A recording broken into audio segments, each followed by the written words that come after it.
Ao nosso Salvador Jesus. Eu quero nessa noite começar compartilhando uma mensagem que recebi via WhatsApp de um aluno nosso da Faculdade Teológica, um aluno muito bacana da outra turma do mestrado. Ele sempre levava uma barra de chocolate, dizia: vinha eu pelo caminho, amado mestre. E mesmo já tendo concluído o curso, Paulo Ricardo deve lembrar dele, ele me mandou essa mensagem aqui, olha só: o Pai meu, o Pai seu, o Pai nosso, todos os pais, os que estão no céu, os pais da terra, os de paz, os de guerra, o Pai que assumiu, o Pai que sumiu, o Pai que voltou, o Pai que você nunca viu, o pai que é cego, o que vê demais, o pai que é mãe, a mãe que é pai, o pai que lê jornal, o pai que não lê nada, o pai brigão, o pai que conta piada, o pai que a gente ajuda, o pai que dá mesada, o pai elegante, o pai de camisa cavada, o pai viajante, o pai que não sai, em nome do seu, do meu, de todos, em nome do Pai. Feliz Dia dos Pais. Sensacional. Quando nós pensamos numa noite especial como essa, em que celebramos o Dia dos Pais, várias coisas passam pela nossa mente. Por exemplo, uma das coisas que me faz sorrir é o garoto que diz: o meu pai, ele pode escalar a montanha mais alta, nadar no oceano mais profundo, o meu pai pode lutar com o tigre mais feroz, o meu pai pode voar o avião mais rápido, mas por enquanto ele só está colocando o lixo para fora. O menino questionado o que é Dia dos Pais, ele disse assim: Dia dos Pais é igual o Dia das Mães, com a diferença de que é bem mais barato. E você sabe que é verdade? É verdade. Um pesquisador da FIA, chamado Cláudio Ângelo, ele disse o seguinte, que para o mercado varejista existem várias datas importantes e muito lucrativas. A primeira delas é o Natal. A segunda, Dia das Mães. Terceiro, Dia das Crianças. Quarto, Páscoa. Quinto, é nós, Dia dos Pais. Os presentes que os pais recebem com mais frequência, vou te dizer aqui: meia, cueca, gravata, lenço, e tem mais um, não estou lembrando, cinto. Então, se um pai viesse hoje à noite aqui vestido com todo o adereço dele, ele estaria muitíssimo elegante no nosso meio. Mas seja como for, eu tenho que dizer a você que uma das maiores alegrias da minha vida é ser pai. 3 filhos, experiências completamente distintas, vários cabelos brancos surgiram depois disso, alguns amigos perderam os cabelos, eu sei como é que é, ou embranquece ou cai. Mas é uma das maiores alegrias da nossa vida, ser pai. Mas ao mesmo tempo, ser pai nos confronta com a nossa falibilidade, com a nossa limitação, com a nossa imperfeição. Mas tudo isso nos deveria fazer apreciar ainda mais o único Pai que é perfeito, Deus, o Pai. Eu convido você a abrir a sua Bíblia no Evangelho segundo Lucas, capítulo 11. Evangelho segundo Lucas, capítulo 11, nós vamos ler a partir do primeiro versículo.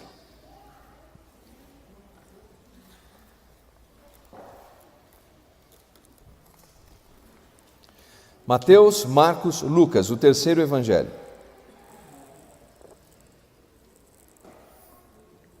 Se você encontrou, por favor, diga amém.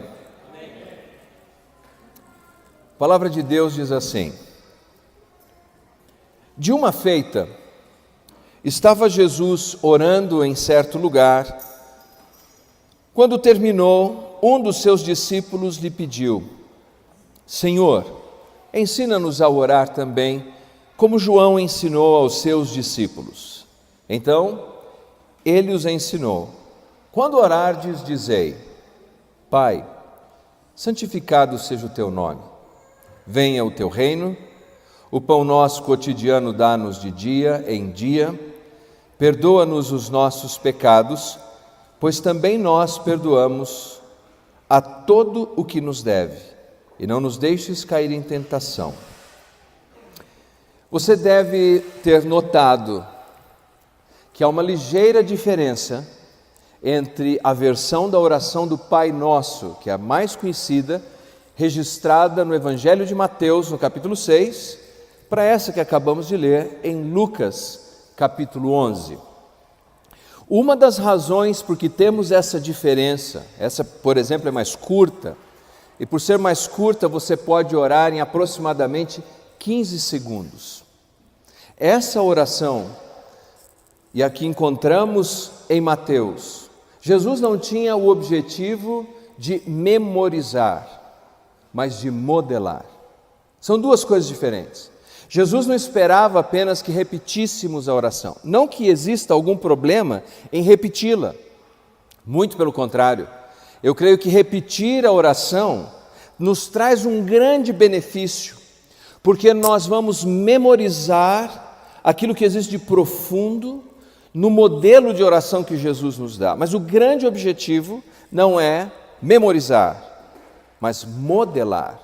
Nos dar um modelo pelo qual entendemos o relacionamento que temos com Deus, o nosso Pai. Uma outra razão por que sabemos disso é que, veja, essa não é a mesmíssima oração ipsis literis. Quando Jesus nos apresenta em Mateus 6 a conhecida oração do Pai Nosso, o momento do ministério dele é diferente. Lá em Mateus, ele está no início do seu ministério, e a oração é apresentada no contexto do Sermão do Monte. Aqui, Jesus está no fim do seu ministério, apenas alguns meses da sua crucificação. Lá em Mateus, a oração se dá como um ensino dentro da retórica de Jesus aos súditos do reino. Aqui a oração é ensinada porque um discípulo que caminhou com ele quase 3 anos o observa orando. E esse observador, cujo nome não nos é dito, ele fica impressionado ao notar que há algo diferente na oração de Jesus para com a sua oração. Mas veja como é curioso, é um discípulo que caminhou com Jesus provavelmente por 3 anos, e só depois de 3 anos é que ele tem essa consciência de que há algo diferente no relacionamento de Jesus com seu Pai das orações que ele repetia. Bem, nós sabemos, o judeu ora ainda hoje e orava. Desde pequeno o judeu aprendia orações na sinagoga, aprendia oração com o doutor da lei, com um ancião, aprendia oração com um rabino, aprendia orações com seus pais. Mas nós sabemos também, e vimos na última semana, que com o passar do tempo, essas orações iam ficando mecanizadas e até teatralizadas. E nesse momento o moço percebe que há algo diferente no jeito de Jesus orar. Como orava Jesus? Como Jesus se referia a Deus? Eu gostaria de citar apenas 3 referências. Temos várias, mas todos os registros em que temos a informação de Jesus orar explicitamente registrado no texto, Jesus sempre chama Deus de Pai. Veja só, nós encontramos em Mateus capítulo 11, versículo 25, graças te dou, ó Pai. João 17:1, Pai, é chegada a hora. Lucas 10, 21, graças te dou, ó Pai. Então aqui temos exatamente isso, o modelo de oração é o mesmo, os elementos estão presentes ali, mas não exatamente as mesmas palavras. Porque uma oração ele ensina, se você olhar no mapa, lá no norte, na Galileia. E essa outra oração ele está ensinando lá em Betânia, na Judéia, 3 quilômetros a leste de Jerusalém. O lugar é diferente, o momento é diferente, o contexto é diferente, A situação porque ele ensina é diferente. Mas o objetivo é o mesmo. Nos levar a entender que podemos ter uma intimidade com Deus jamais imaginada outrora.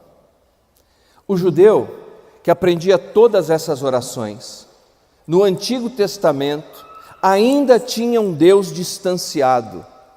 Porque você se lembra que a estrutura do templo, ela dividia em algumas partes, e uma parte do templo era chamada de o lugar santíssimo, ou santo dos santos, e dentro deste lugar uma caixa. Essa caixa era chamada de a Arca da Aliança. Sobre esta arca era onde aparecia a glória de Deus, conhecida como Shekinah. Apenas uma vez por ano, um homem tinha permissão de entrar nesse espaço. Uma cortina grossa dividia esta sala de todas as outras. Esse homem, para entrar ali, que entrava apenas no dia da expiação, ele tinha que se purificar, tomar banhos e ter a expectativa de que seus pecados tinham sido perdoados. Porque se ele entrasse nesse lugar, em pecado, ele corria o risco de morrer. Veja que há uma distância. O autor aos Hebreus, quando descreve a visão do Antigo Testamento de Deus sobre o Monte Sinai, ele diz assim: a visão era terrível. O jovem discípulo judeu vê Jesus orar e vê que Jesus ora de uma maneira diferente, vê que Deus está próximo, tão próximo ao ponto de Jesus dizer: Pai, Senhor, ensina-nos a orar. Ele diz: quando você orar. E veja, o discípulo não perguntou: ensina-nos uma oração. Não é esse o pedido. O discípulo não disse: ensina-nos como orar. O discípulo disse: ensina-nos a orar. É diferente. Ensina-nos a ter esse tipo de relacionamento. Ensina-nos a ter essa proximidade com Deus. Nós nos esquecemos disso, da necessidade que temos de nos relacionar assim com Deus, como nosso Pai.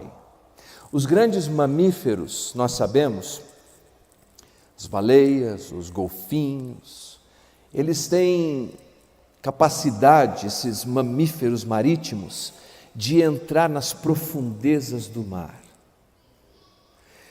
E ficam lá bastante tempo, mas em algum momento eles precisam voltar à superfície e apanhar mais oxigênio para novamente poder voltar para as profundezas por onde nadam.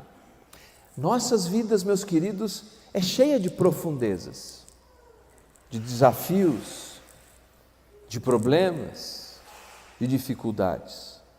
Muitos de nós que estamos aqui hoje, estamos enfrentando lutas das mais diversas.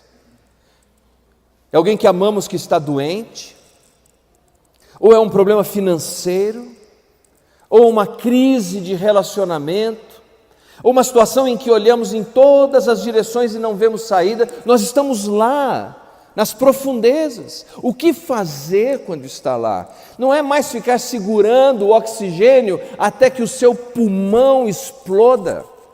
A saída está para cima, está em subir para o alto, ir em direção ao Pai Celestial e clamar a Ele, dizer: Pai, e receber dele o oxigênio, o ar que nós precisamos para enfrentar as profundezas das nossas vidas. Quando você orar, diga: Pai. Agora veja, com isso eu não quero dizer, e tampouco Jesus queria dizer, que é uma religiosidade, um código religioso em que você só deve orar dizendo Pai. Não é essa a ideia. A ideia é que você deve conhecer Deus íntima e profundamente. Porque no livro de Atos, por exemplo, os discípulos chamavam Deus não apenas de Pai, mas de soberano Senhor. Mas eles conheciam com proximidade, com profundidade. Note, Jesus disse assim, Santificado seja o teu nome. Jesus está falando de nome. Jesus está apresentando um nome. Me permita citar dois teólogos da história cristã. O primeiro deles, Tertuliano, conhecido como pai da igreja, e o segundo, Tomás de Aquino, do século XIII, uma mente brilhante da teologia também. Está comigo aí? Diga amém. É quando a gente começa a citar patriarca, então, por favor, vai ser rápido isso. 200 anos depois de Cristo, Tertuliano disse assim: a expressão Deus o Pai nunca foi revelada a ninguém. Quando Moisés perguntou a Deus quem ele era, ele ouviu outro nome. O nome do Pai foi revelado a nós em seu Filho, porque o nome do Filho implica no novo nome Pai. Agora, Tomás de Aquino diz assim: este nome Pai, em que toda a paternidade tem seu significado, é o nome próprio do Pai. Jesus está falando de nome. Como vimos na semana passada, Pai era uma maneira como o Antigo Testamento também se refere a Deus. No entanto, apenas 15 vezes. 15 vezes Deus é chamado de Pai. E no Novo Testamento, 245 vezes Pai. Deixa eu te dar um exemplo. Se eu estiver andando aqui pela igreja e uma criança vier correndo agarrar a minha calça e disser Pai, falou, opa, não, você se enganou. E ele corre de novo e me agarra e fala Pai, e ele faz isso, sei lá, 10 vezes. Pai, não, você se enganou. 15, se enganou. Mas se 245 vezes essa criança me chamar de pai, a Júlia vai fazer melhor você fazer o DNA. Porque é inequivocamente a realidade de que há uma relação ali. E o Novo Testamento diz que Deus é seu Pai. 245 vezes. É para não pairar dúvida. E quando fala de nome, na nossa cultura, dar nome é tão diferente da cultura judaica, especialmente aquela do Antigo Testamento. O meu nome, Leandro, vem do grego, significa homem-leão. Eu gostaria de dizer que eu recebi esse nome porque quando nasci, minha mãe olhou e falou, esse menino é corajoso, eu vou dar um nome para ele de homem-leão. Mas essa não foi a razão. Ela deu porque ela assistiu uma novela, viu um nome Leandro, vou dar esse nome aí, é legal. Mas no judaísmo não era assim. O nome tinha um sentido, um significado, uma especificidade. O nome revelava o caráter da pessoa. O que era muito complicado, porque se você nascesse com um nome e te desse um nome estranho, você carregava aquela pecha o resto da sua vida. O mais famoso e clássico exemplo é Jacó. Agarrador de calcanhar, literalmente, que significa enganador. Imagina você, vamos fazer um negócio aqui então, como é o seu nome? Enganador. Ele passou a vida toda carregando este nome, até que um dia ele luta com Deus. E Deus diz assim, como é que é teu nome? Ele fala, Jacó. Ele fala, eu vou te dar um nome novo. A partir de agora você é Israel, que significa príncipe com Deus, campeão com Deus. Que Deus estava dizendo, eu estou mudando o seu caráter, eu estou mudando a sua vida. É por isso que no Antigo Testamento, Deus se apresenta com vários nomes. Por exemplo, o Senhor é a nossa paz, o Senhor é a nossa bandeira, o Senhor é aquele que nos cura. Tudo isso revela o caráter de Deus, em quem se pode confiar. Veja só em Provérbios, por favor. Provérbios capítulo 18, versículo 10. Eu estou correndo um pouquinho, porque nós temos ainda uma homenagem muito singela e bonita das nossas crianças, que nós não queremos perder nessa noite. Provérbios 18, 10. Diz assim, torre forte é o nome do Senhor. Torre forte é o nome do Senhor, a qual o justo se acolhe e está seguro. Porque o nome do Senhor revela o caráter do Senhor e o que o Senhor faz por nós.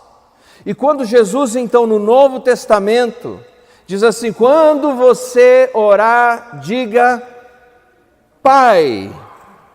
Ele está dizendo: você tem segurança em Deus, Deus conhece você, você é filho de Deus, você tem a proteção de Deus, você tem a provisão de Deus, você tem a disciplina de Deus, você tem a direção e os cuidados divinos, porque Deus é teu Pai. Não ore para um ser distanciado que esqueceu você em algum lugar. Ore a um Deus que conhece você pelo nome. Você é filho de Deus. Deus é Pai. Voltando à nossa oração em Lucas capítulo 11. Nessa oração nós encontramos tudo o que precisamos. Em 15 segundos. É maravilhoso. Nós temos a paternidade de Deus. Pai. Nós temos ainda a prioridade de Deus. Uma das grandes dificuldades que temos na vida é lidar com prioridades. O que deve vir em primeiro lugar, não é? O texto diz assim: santo seja o teu nome, santificado seja o teu nome. Essa é a nossa prioridade. Fazer com que o nome de Deus seja santo. Mas me permita esclarecer. Durante muito tempo, especialmente na época quando eu era um novo convertido, as pessoas achavam que santidade, ser santo, tinha a ver com um código de vestimenta, a mulher, o tamanho da saia, o homem se tinha barba ou não tinha barba, essas coisas. Era tudo muito exterior e plastificado. Quem lembra disso? Vivenciou isso? Olha, tem alguns aqui. Mas a ideia da palavra santo, nem no Antigo Testamento, nem no Novo, carrega esse sentido. A palavra santo significa extraordinário, fora do comum. Vou te dar um exemplo bem prático disso. Um dia num culto na nossa igreja, voltado às crianças, uma pessoa doou dos seus próprios recursos uma fonte de chocolate. Quando eu cheguei na igreja naquele domingo, irmãos, eu acho que eu estava com baixa de serotonina, e eu senti aquele cheiro de chocolate, e aquela fonte com chocolate. Eu me imaginava igual aqueles desenhos que mergulha dentro, no chocolate. E quando fui pregar, aquele aroma de chocolate, eu disse assim: irmãos, que cheiro de santidade nessa noite. E sabe por que é de fato um cheiro de santidade? Porque alguém do seu próprio recurso foi lá e alugou e comprou chocolate, pensando não em si mesmo, mas pensando em como abençoar crianças. Essa é uma pessoa santa, é uma pessoa extraordinária. Fazer do nome de Deus um nome santo é falar de modo que as pessoas olhem e falem: puxa, Deus é diferente na sua vida. Agir de modo diferente é viver uma vida que é extraordinária. Na sequência, nós temos então não só a paternidade, a prioridade, mas nós temos um programa. O programa é: venha o teu reino, venha o teu governo na minha vida. Eu dei uma palestra numa escola não faz muito tempo e perguntei aos alunos o que eles queriam ser. Eram alunos do 8º ou 9º ano, não me recordo. Você sabe que a maioria deles não tinha nenhum objetivo. O que você quer ser? O que você quer ser? Não tem um programa. E a maior desgraça para um ser humano é isso, é viver uma vida como se não tivesse rumo nenhum. Nós queremos o reino de Deus, nós buscamos o reino de Deus, nós desejamos o reino de Deus, nós queremos o governo de Deus. E Jesus vai adiante e diz que nessa relação nós temos a provisão de Deus, o pão de cada dia. O que quer que você esteja enfrentando, qualquer que seja a sua aflição, Deus é o seu provedor. Nesse texto nós temos ainda o perdão. Diz assim: perdoa-nos, Senhor, assim como nós perdoamos. Esse é um perdão preveniente. Eu gostaria de falar mais disso, mas não vai dar tempo. É assim: eu perdoo o Senhor, então me perdoe também. Uma hora a gente fala sobre isso com mais calma. E proteção. Não nos deixes cair em tentação. Perceba, tudo que você precisa, você encontra quando você sai lá da sua profundeza de dificuldade, de tentação, de angústia e diz: Pai, e Ele ouve você. A única exceção de Jesus não chamar Deus de Pai foi quando Ele estava na cruz. E por um momento Ele citou ali o Salmo 22 e disse: Deus meu, por que me desamparaste? Mas mesmo assim, tendo feito a citação e a conexão profética no seu sofrimento, ao dizer isso Ele falava por todos nós. Ele conclui dizendo: Pai, recebe o meu espírito, porque está consumado. Nessa noite de Dia dos Pais, eu desejaria muito poder compartilhar com vocês a minha experiência e dizer que o meu pai foi um bom pai, mas ele não foi. Eu gostaria de poder dizer que o meu pai foi um homem trabalhador, mas ele não foi. Eu gostaria de poder dizer que o meu pai foi um bom marido para minha mãe, mas ele não foi. Meu pai foi um alcoólatra, muitas vezes violento. Isso não quer dizer que meu pai não me amou, ou não amou a nossa família, mas ele não conseguia comunicar esse amor. Ele me ensinou boas coisas, o hábito da leitura, por exemplo, eu devo ao meu pai. Meu pai me ensinou a comer de garfo e faca, porque senão eu comeria numa versão indígena, sem nenhum problema.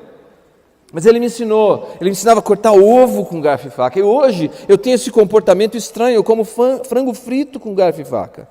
Mas eu consigo desossar completamente aquilo, sobra só o osso. Meu pai me ensinou isso. Mas a maior lição que meu pai me deu foi quando ele estava no leito de morte, sendo devorado por um câncer terrível, já com uma traqueostomia, sussurrando suas palavras. Ele disse: meu filho, eu me arrependo. Meu filho, me perdoe. Perdoe tudo que eu fiz com você, com seu irmão, com a sua mãe. Essa foi a maior lição que eu aprendi com ele. A lição de que nós podemos errar, mas nunca é tarde para nos arrependermos dos nossos erros.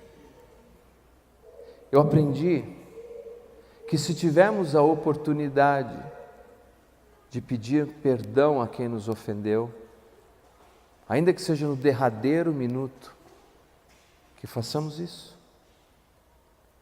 Mas eu aprendi ainda outra coisa mais importante com meu pai. Ao olhar ele fraco naquela situação, em toda a sua imperfeição, que só existe um Pai perfeito, é o nosso Pai que está nos céus. Veja, há pais melhores e pais piores, e mesmo o melhor dos pais fica aquém do Pai Celestial. Jesus, no Evangelho de Mateus, no capítulo 7, ele disse assim: se vocês que são maus querem dar boas dádivas aos seus filhos. O que Jesus quis dizer? Ele quis dizer assim, mesmo o melhor dos pais, e eu torço para que seja o teu caso, mesmo o melhor dos pais, quando comparado com o Pai Celestial, é um mau pai, porque Deus é tão bom, tão perfeito. Ele disse: se vocês são maus, dão boas dádivas, quanto mais o Pai Celestial dará boa dádiva aos seus filhos. E a versão lucana desse mesmo conceito diz: se vocês são maus, dão boas dádivas, Ele dará o Espírito Santo àqueles que pedirem. Quer dizer, você terá a intimidade que você precisa ter com Deus. Quais são as suas lutas? Quais são as suas dificuldades? Quais são as suas angústias? Você tem um Pai. Você tem um Pai perfeito. Você tem um Pai celestial. Você tem um Pai a quem você pode clamar 24 horas por dia, 7 dias por semana, 365 dias por ano, e no ano bissexto 366, você diz: Pai! E Ele responde você. Eu quero convidar você a fechar os olhos. Nós vamos fazer uma breve oração e em seguida teremos a apresentação das nossas crianças.